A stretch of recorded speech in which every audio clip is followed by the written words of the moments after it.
ஆண்டவரும் அருமை இரட்சகருமாகிய இயேசு கிறிஸ்துவின் பரிசுத்தமுள்ள நாமத்தில் உங்களை வாழ்த்துகிறேன். 44ஆம் நாளுக்காக ஆண்டவருக்கு நன்றி சொல்லுகிறேன்.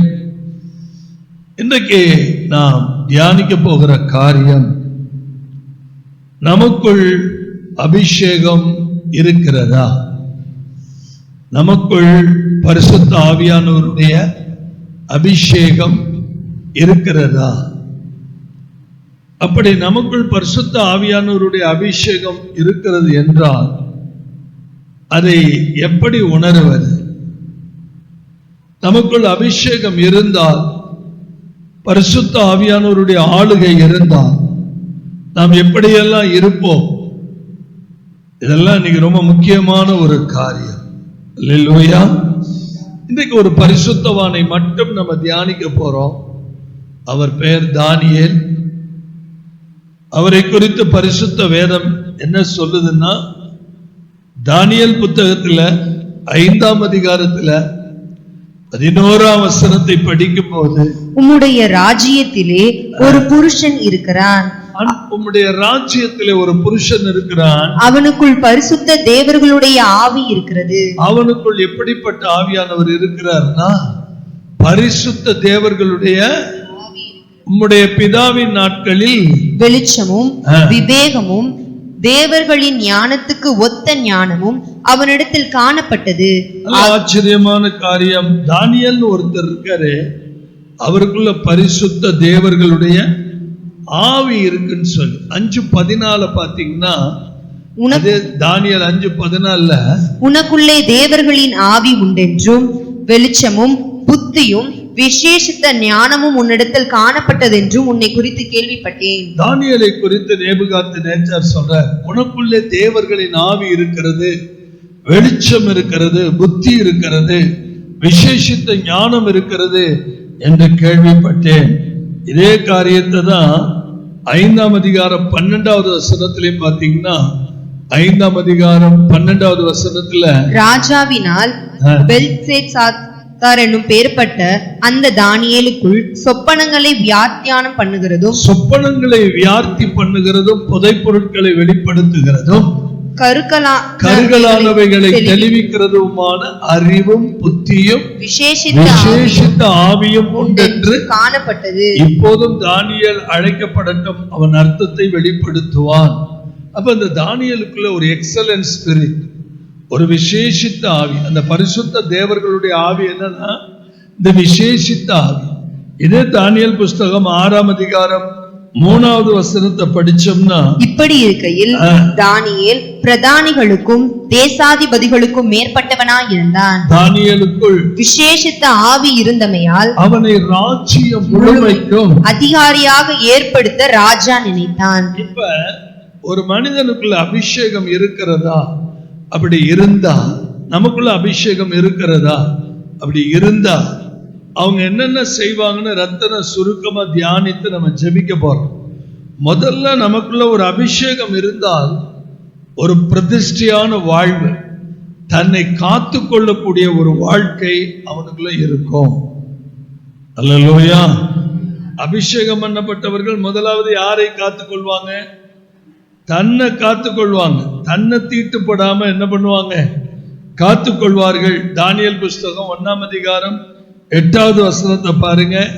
தானியேல் 1:8, தானியேல் ராஜாவின் போஜனத்தினாலும் அவர் பானம் பண்ணும் திராட்சை ரசத்தினாலும் தன்னை தீட்டுப்படுத்தாதலாகாதென்று தன் இருதயத்தில் தீர்மானம் பண்ணிக்கொண்டு தன்னை தீட்டுப்படுத்தாதபடி பிரதானிகளின் தலைவனிடத்தில் வேண்டிக் கொண்டான். நல்ல புரிஞ்சுக்குவோம்.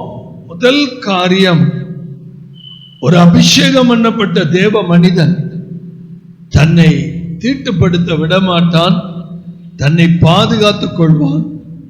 ஏன்னா அவனுக்குள்ள அப்படிப்பட்ட ஒரு பிரதிஷ்டை இருக்கும். அல்லேலூயா. இதைத்தான் 1 யோவான் 5ஆம் அதிகாரம் 8ஆம் வசனத்துல பாத்தீங்கன்னா, அங்கே 1 யோவான் 5ஆம் அதிகாரம் 18ஆம் வசனம் 18, மன்னிக்கணும், 1 யோவான் 5:18, தேவனால் பிறந்த எவனும், நல்லா கவனிங்க, தேவனால் பிறந்த எவனும் பாவம் செய்யான் என்று அறிந்திருக்கிறோம். தேவனால் பிறந்தவன் தன்னை காக்கிறான், பொல்லாங்கன் அவனை தொடான். 3 காரியம். அபிஷேகம் பண்ணப்பட்டவன் எப்படி இருப்பானா, முதல்ல பாவம் செய்ய மாட்டான். 2வது என்ன பண்ணுவான், தன்னை காத்து கொள்வான். அததான் நான் முதல்ல சொன்னேன்.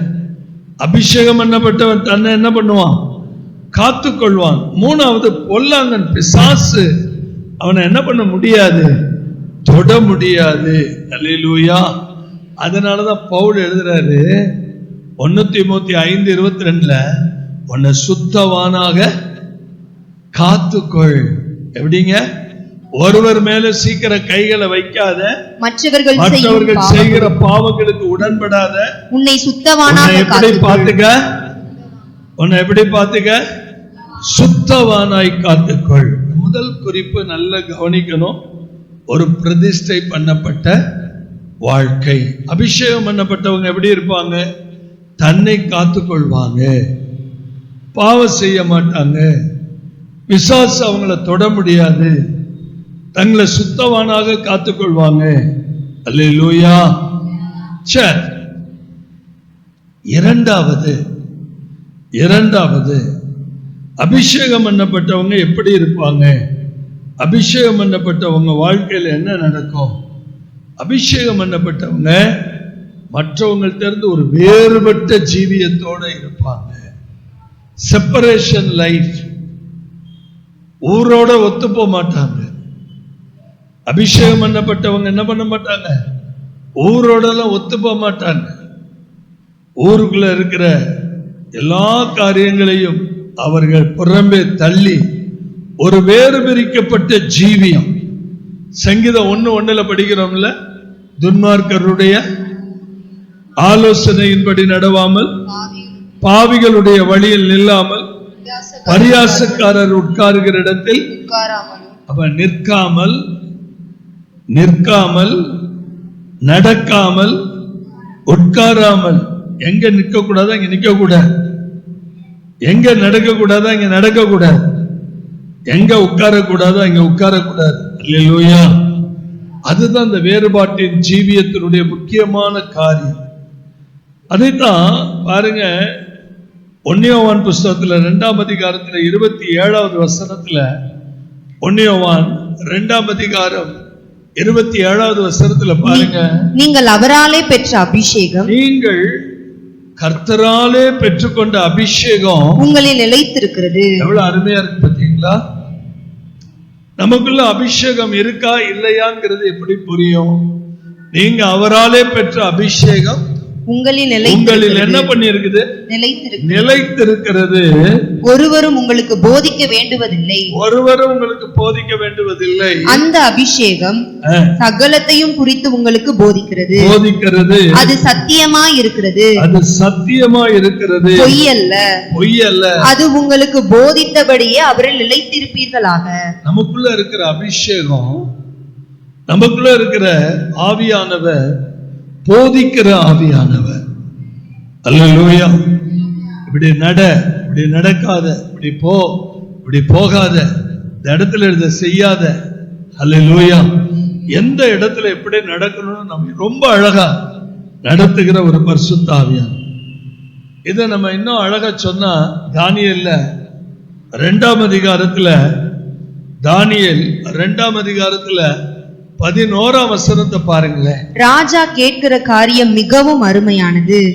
மாம்சமாய் இருக்கிறவர்களோட வாசம் பண்ணாத கவனிங்க, மாம்சமாய் இருக்கிறவர்களோட வாசம் பண்ணாத தேவர்களே ஒழிய ராஜா சமூகத்தில் அதை அறிவிக்கத்தக்கவர் ஒருவரும் இல்லை என்றார்கள். மாம்சமாய் இருக்கிறவர்களோடு வாசம் பண்ணாத தேவர்கள் அப்படின்னா என்ன? ராஜா கேட்கிற காரியம் நல்லது, மாம்சமா இருக்கிற ஆட்கள்கிட்ட கேட்ட அதெல்லாம் விளங்காது. மாம்சமா இருக்கிறவர்களோடு வாசம் பண்ணாத. அப்ப இங்க தானியேல் அங்கதானே இருக்கிறான், கொழுமண்டபத்துல தானே இருக்கிறான், அவங்களோட தானே இருக்கிறான். அங்க இருக்கிற இடத்துல தானே அவனுக்குள்ள பரிசுத்த தேவர்களுடைய ஆவி இருக்குது. நல்ல கவனிங்க. அப்படி இருக்கும்போது தானியேலை தான் முக்கியத்துவப்படுத்துறாங்க. அவன் மாம்சமா இருக்கிற ஆட்களோட அவன் யாரோடையும் என்ன செய்ய மாட்டான், பழக மாட்டான், வாசம் பண்ண மாட்டான். அவனுக்குள்ள விசேஷித்த தேவர்களுடைய ஆவி இருக்கிறது. சோ இப்ப தானியேலை கூப்பிடுறாங்க. முதல்ல ஒரு பிரதிஷ்டையோட நம்ம அபிஷேகம் பண்ணப்பட்டவங்க பிரதிஷ்டையோட தன்னை தீட்டுப்படுத்தாமல் வாழ்வது. இரண்டாவது, வேறு பிரிக்கப்பட்ட ஒரு ஜீவியத்தோடு வாழ்வது. என்னால கிளாஸ்ல மற்ற பிள்ளைகள்கிட்ட அவங்களோட நானும் போயிடுறேன் சொல்லக்கூடாது. நம்ம ஆண்டவருடைய பிள்ளைங்கிறது நிரூபிக்கணும். எந்த இடத்துலயும் நம்ம நிரூபிக்கணும். அல்லேலூயா. அங்க பாருங்க, ஆதி ஆகமத்தில் படிக்கிறோம், மருத்துவச்சிகள் எப்படி நிரூபிச்சாங்க. பார்வன் எல்லாத்தையும் ஆண் பிள்ளைகளை பூரா வெட்டி போட சொன்ன. ஆனால் இந்த மருத்துவச்சிகள் என்ன பண்ணாங்க, எகிப்திய ஸ்திரீகள் எபிரேய ஸ்திரீகளை போல இல்லை. நாங்க போறதுக்கு முன்னாடியிலே அவங்க மனையில பிள்ளைய பிரசவம் ஆயிருது. அதனால என்ன அனுச்சா வேதம் சொல்லுது, கர்த்தர் கண்கள்ல மருத்துவச்சிகளுக்கு தயவு கிடைத்தது, அந்த மருத்துவச்சிகளுக்கு கர்த்தர் நன்மை செய்தார்னு இருக்கு. அல்லேலூயா. முதல் 2 காரியம், பிரதிஷ்டையோடு அபிஷேகம் பண்ணப்பட்டவர்கள் பிரதிஷ்டையோடு வாழ்வார்கள். அபிஷேகம் பண்ணப்பட்டவர்கள் எப்படி இருப்பாங்க, வேறு பிரிக்கப்பட்ட அந்த செப்பரேஷன் லைஃப், பாரம்பரியங்கள்ல சிக்கிக்க மாட்டாங்க, உலகத்துல மாட்டிக்க மாட்டாங்க, உலக பிரகாரமான தேவையில்லாத சடங்காச்சாரங்களுக்கு தன்னை ஒப்பு கொடுக்க மாட்டாங்க. அல்லேலூயா.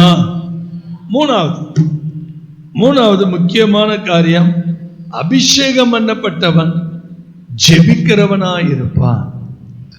அபிஷேகம் பண்ணப்பட்டவன் எப்படி இருப்பான், ஜெபிக்கிறவனாயிருப்பான். தானியேல் 2ஆம் அதிகாரம் 16ஆம் வசனத்தை பாருங்க. தானியேல் ராஜாவினிடத்தில் போய் சொப்பனத்தின் அர்த்தத்தை ராஜாவுக்கு காண்பிக்கும்படி தனக்கு தவணை கொடுக்க விண்ணப்பம் பண்ணினான். நல்லா கவனிச்சீங்களா? அங்க என்ன நடக்குது? தானியேல் எப்படி ஜெபிக்கிறார், என்ன மாதிரி ஜெபிக்கிறார்? சொப்பனத்தின் அர்த்தத்தை ராஜாவுக்கு காண்பிக்கும்படிக்கு தனக்கு என்ன வேணும், தவணை கொடுக்க விண்ணப்பம். ஒரு காரியத்துக்காக தேவ சமூகத்துல போய் சூழ்நிலை நிமித்தம் தானியேல் போய் ஜெபித்தான்.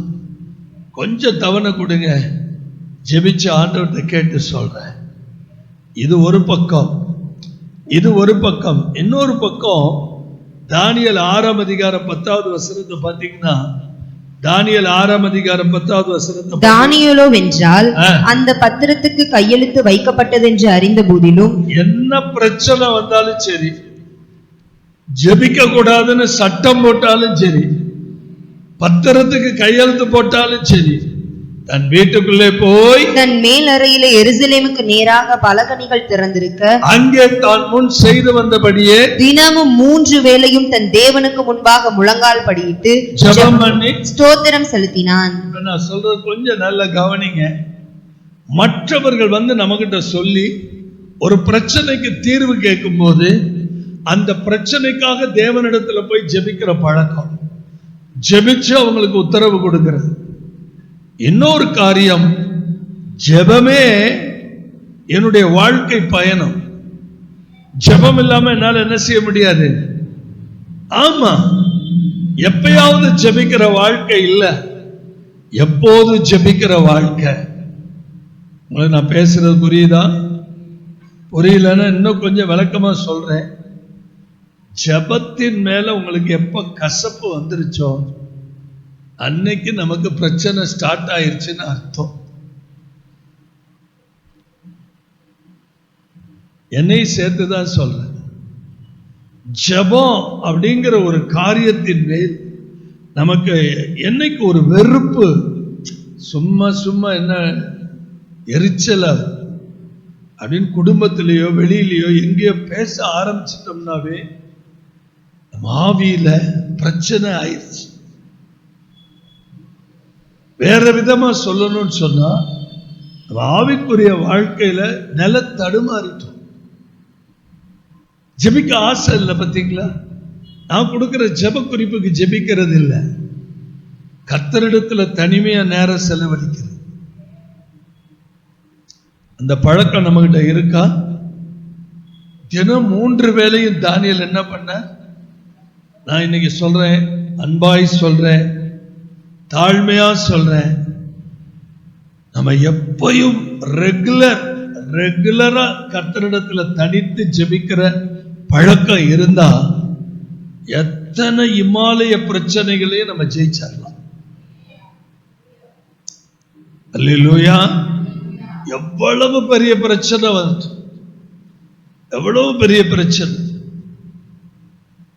இந்த ஊழியத்துல நான் நிறைய சந்திக்காத பிரச்சனைகளே கிடையாது. இந்த ஊழியத்துல நான் படாத பாடுகளே கிடையாது. இதுக்கெல்லாம் எனக்கு ஜெயம் கொடுத்தது கர்த்தர் மாத்திரம்தான். ஆண்டவர் தான் எனக்கு வெற்றியை கொடுத்தார். அல்லேலூயா. சந்தோஷமா ஒரு ஆமென் சொல்லுங்க. அல்லேலூயா. கர்த்தர் விடுதலை கொடுக்கலன்னு வச்சுக்கோங்களேன், நம்ம நிலைமை ரொம்ப பரிதாபமா போயிருக்கும். நம்ம நிலைமை ரொம்ப பரிதாபம். அதனால ஜெபத்தின் மேல் எப்பயும் ஒரு தோஸ்ட், மான்கள் நீரோடை வாஞ்சிப்பது போல என் ஆண்டவரை நான் எப்ப பார்ப்பேன், என் ஆண்டவர் சமூகத்துக்கு நான் எப்ப போவேன், காலையில எப்ப விடியும், காலையில எப்ப போய் அவர்கிட்ட முழங்கால் படியிடுவேன். தானியேல் 3 நேரமும் தன் தேவனுக்கு முன்பாக முழங்கால் படியிட்டு, இதை மட்டும் நம்ம செஞ்சிட்டோம், கண்டிப்பா சொல்றேன், கர்த்தருடைய மகிமை அந்தரங்க வாழ்க்கையில பெரிதா விளங்கும். அல்லேலூயா. ஒருவேளை இந்த பிராக்டிஸ் இல்ல, நீங்க பிராக்டிஸ் ஆரம்பிங்க. ஒரு ஜெபத்துக்குன்னு ஒரு குறிப்பிட்ட நேரத்தை ஒதுக்குங்க. அல்லேலூயா. ஒரு நாளைக்கு நமக்கு கர்த்தர் 24 மணி நேரத்தை கொடுத்திருக்கிறார். ஒரு நாளைக்கு கர்த்தர் எவ்வளவு நேரம் கொடுத்திருக்கார்? 24 மணி நேரத்துக்கு தசமபாகம் எவ்வளவு? 24 மணி நேரத்துக்கு தசமபாகம் எவ்வளவு? 2.40 நிமிஷம். நமக்கு தசமபாகமே கிடையாது. தசமபாகம்னு வச்சாலும் கூட ஒரு 2.25 மணி நேரம் ஒரு நாளைக்கு கர்த்தருக்கு நீங்க என்ன செய்யணும்? இடம் கொடுக்கணும். இடம் கொடுக்கணும். நமக்கு இன்னும் ஒரு 53 நாள் தான் இருக்கு. 53 நாட்களுக்குள்ள பைபிளை முடிக்கலாம். ஒரு தீர்மானம் எடுக்கணும். இந்த 53 நாட்கள்ல டெய்லி காலையில மார்னிங் ஒரு 3 மணிக்கு எந்திரிப்பேன்.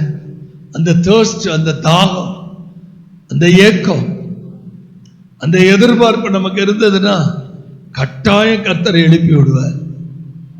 அல்லேலூயா. நீங்க ஜெபித்து பழகுங்க.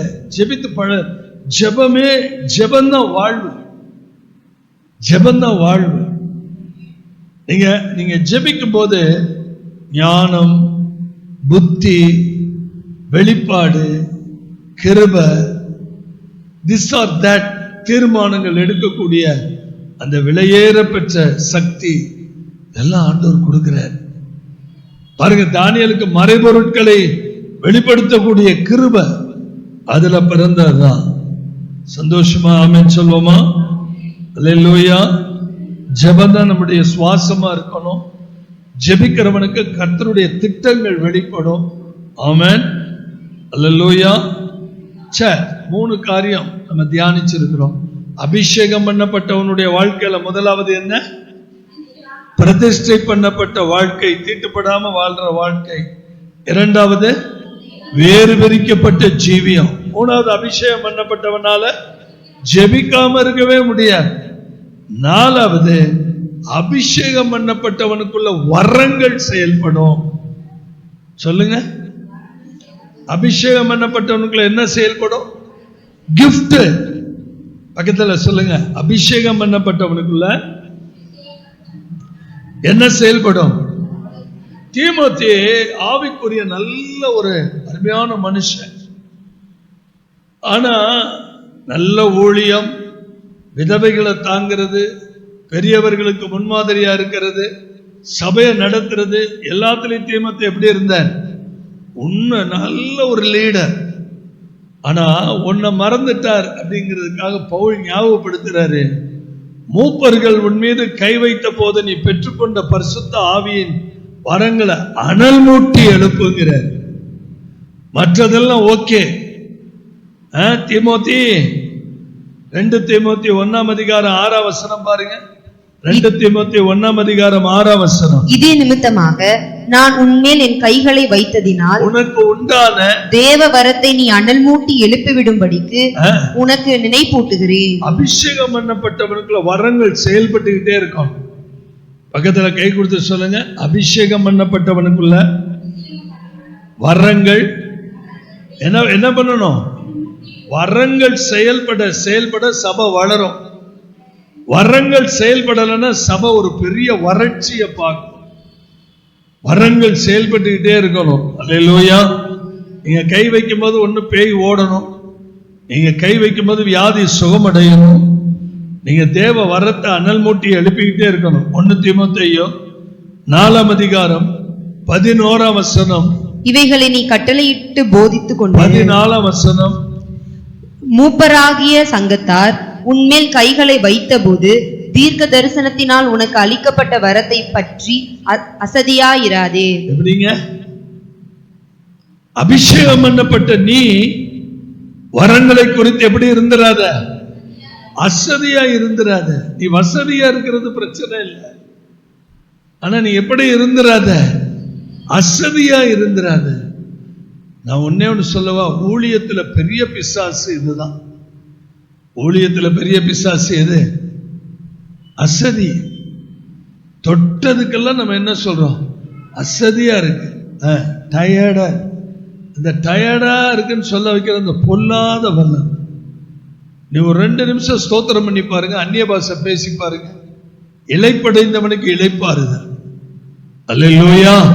மூப்பராகிய சங்கத்தார் உன்மேல் கைகளை வைத்த போது தீர்க்க தரிசனத்தால் உனக்கு உண்டான வரத்தை என்ன பண்ணு? அசதியாயிராத. அல்லேலூயா. கர்த்தர் நல்லவர். 5வது காரியத்துக்கு நான் போகிறேன். 5வது காரியம், முதல் காரியம் என்ன சொன்ன? பிரதிஷ்டை அபிஷேகம் பண்ணப்பட்டவன் எப்படி இருப்பான்? பிரதிஷ்டை அர்ப்பணிப்போட இருப்பான். 2வது எப்படி இருப்பான்? செப்பரேஷன் லைஃப், வேறு பிரிக்கப்பட்ட ஜீவியத்தோட இருப்பான். 3வது எப்படி இருப்பான்? ஜெபிக்கிறவனா இருப்பான். 4வது எப்படி இருப்பான்? பரிசுத்த ஆவியினுடைய வரங்கள் அவனுக்குள்ள செயல்படணும். 5வது சிங்கத்தின் வாயை கட்டுவான். கைகளை உயர்த்தி சொல்லுங்க. உங்களுக்கு சத்துரு, எந்த சத்துரு வாயை திறக்க விடாதபடி கர்த்தர் கட்டி போடுவார். அல்லேலூயா. தானியேல் 6:22 என்ன எழுதியிருக்கு பாருங்க. தானியேல் 6:22 என்ன? சிங்கங்கள் என்னை சேதப்படுத்தாதபடிக்கு தேவன் தம்முடைய தூதனை அனுப்பி அவைகளின் வாயை கட்டி போட்டார். ஒரே ஒரு நிமிஷம் பாருங்க, ஒரே ஒரு நிமிஷம்.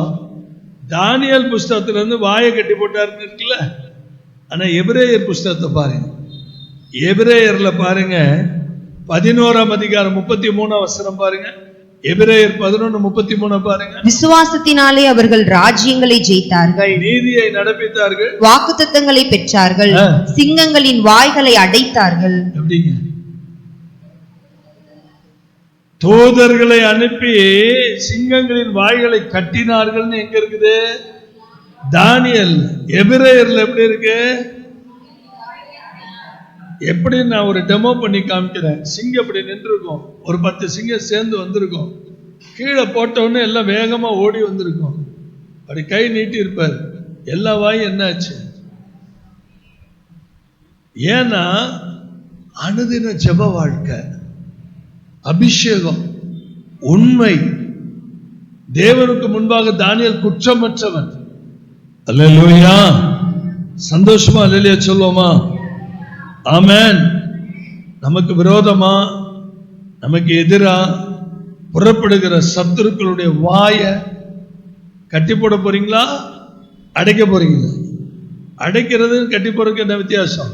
கட்டி போடுறதுன்னு அப்படி கயிறு வச்சு கட்டுறது, திருப்பி கழட்டி விட்டுறலாம். அடைக்கிறதுன்னா பேஸ்ட் வச்சு பூசியா லாக் பண்ற மாதிரி. ஆமென். உள்ளுக்குள்ள அப்படியே சிமெண்ட் வச்சு என்ன செய்யற மாதிரி. ஆமா, வாயை என்ன பண்ண முடியாது, சிங்கம் திறக்கவே முடியாது. ஆமென். இன்னைக்கு ஒரு தீர்க்க தரிசனமா அபிஷேகம் பண்ணப்பட்ட தேவ பிள்ளைகளுக்கு விரோதமா வாயை திறக்க விடாதபடி கர்த்தர் அடைக்க போறார். ஆமென். ஆறாவது காரியம் அபிஷேகம் பண்ணப்பட்டவங்க உண்மையா இருப்பாங்க. அபிஷேகம் பண்ணப்பட்ட எப்படி இருப்பாங்க? ஆமா, டபக்குன்னு பொய்யெல்லாம் சொல்ல மாட்டாங்க, உண்மையை தான் பேசுவாங்க. தானியேல் புத்தகம் 6ஆம் அதிகாரம் 4ஆம் வசனம். அப்பொழுது பிரதானிகளும் தேசாதிபதிகளும் ராஜ்யத்தின் விசாரிப்பிலே தானியேலை குற்றப்படுத்தும்படி முகாந்திரம் தேடினார்கள். ஆனாலும் ஒரு முகாந்திரத்தையும் குற்றத்தையும் கண்டுபிடிக்க அவர்களால் கூடாதிருந்தது. அவன் உண்மை உள்ளவனாய் இருந்தபடியால் அவன் மேல் சுமத்த யாதொரு குற்றமும் குறையும் காணப்படவில்லை. அவன் உண்மை உள்ளவன். எல்லாரும் சொல்லுங்க, அவன் எப்படி இருந்தான்? நம்ம மட்டும் ஃபெய்த்ஃபுல்லா இருந்துட்டோம்னு வச்சுக்கோங்க, நம்ம மட்டும் ஆண்டவருக்கு உண்மையா இருந்துட்டோம்னு வச்சுக்கோங்க, உள்ளேயும் பரிசுத்தம் வெளியேயும் பரிசுத்தம், நல்ல ஜெப ஜீவியம், கர்த்தருக்கு ஒப்பு கொடுக்கப்பட்ட வாழ்க்கை இருந்துச்சுன்னு வைங்க, எந்த சத்துருவும் நெருங்க முடியாது. அல்லேலூயா.